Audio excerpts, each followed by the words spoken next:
เอาสบายดีพี่น้องเด้อบ้านเฮาบ่เคยมีเนาะตอนนี้หิมะตกลงมาเลยเด้อเวลา4 โมงแล้ว4 โมง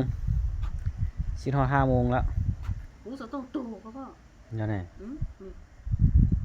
ไปมาอยู่เชื่ออะไรกับพี่หน่อยอยู่ดูตัวไม่ดูตัวลูกว่าโอ้สมพรเมื่อวานนี้เต็มเนาะมันตกหลายเนาะ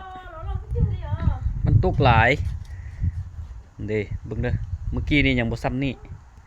เมื่อกี้เวลา3 โมงปลาย4 โมงเนี่ย3 โมงปลายเนี่ยเมื่อกี้นี่สมพรแล้วมันเต็มอยู่นี่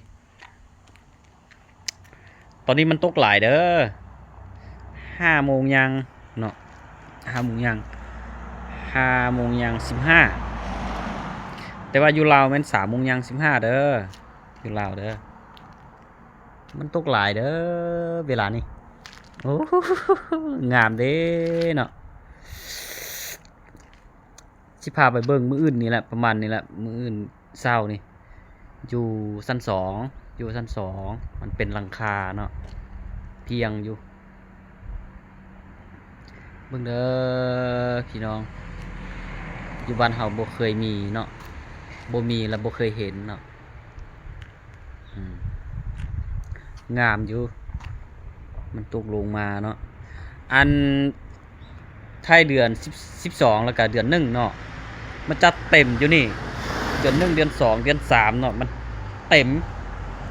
มันเข้าทั่วเลยเนาะแต่ละขอบเขตแต่ละบ่อนนี่นะอันเส้นทางนี้มันเต็ม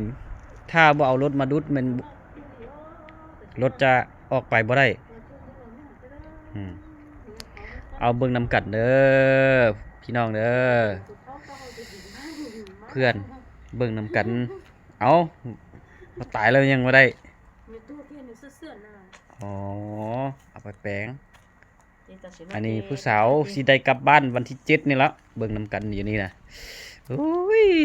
เอ้ยโอ้ยงามเลยเอาจับแม่ไม่เท่าเอาเขาว่าขออันเว้าภาษามงเด้อเว้าภาษามงเด้อเนาะอันนี้เนาะ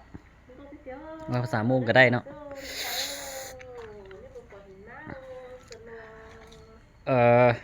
lúc giờ nó ta tỏ ra lắm món à trong khi sao đời cho nên đây ta tỏ bỏ đỡ vào nó do sono lo lo chùa hay tiệt hima này ạ lo chỉ tiệt lục thái ạ hima đỡแต่ภาษาอังกฤษหรือภาษาอันอเมริกาเนาะเขาจะว่า snow เนาะchắc là lọp bùa rồi đôi tên nó là nó ít bia chè bún gỗ nó còn nó nè cái gì đó có ta về từ bờ ta nó cho nó nè ta chỉ nhổ khô bông kia là nó vậy đặc ăn li nọ á đặc ăn nó ô trong cô tiền bây giờ này tới chờ là chỉ bây giờ nhau trong lúc tới chờ nửa chín mùa à chè bé bỏ chè nửa giấy khâu vào chiếc xe rồi bé nè nửa giấy khâu vào chiếc xe rồi bé thế vào nửa rong rồi bé hành à ta chỉ do cho vào nửa nhót trong lúc tới chờ nửa những khơi mua nó chè nửa cu thử thầm đà thế xứ vậy nửa cu chỉ năng nào bị chơi ta chỉ bé lúc tới chờ nó chè nửa chỉ mua nó chè nửa chiếc xe rồi bé nè nửa chiếc xe thế nửa rong có rồi bé nó nè chỉ cho linh đó sẽ đợi sai ok nó nửa lò trong hôm nọ xưa nàyต้น เดือน 12อ่ะลูกก็เลยอ่ะlúc này lu ở trên này cho lục mong hải trả thế này ta chỉ lùm lo tiền ต้น เดือน 12นะจะมีแต่มือเดียวนี่ได้บางเทื่อกับไทยเดือน12มันจังมีไม่อีกเนาะแต่ว่าพวกเฮาก็จะกลับกลางเดือน12เนาะอาจจะบ่เห็นแล้วแต่มื้อนี้เป็นมื้อแรกหรือว่ามื้อที่2เนาะของอันพวกเฮามาอยู่เกาหลีเนาะมันตก2เทื่อมื้อนี้ละ2เทื่อละโดยเฉพาะมื้อนี้แต่ว่ามื้อวันที่เท่าใดบ่จื้อละ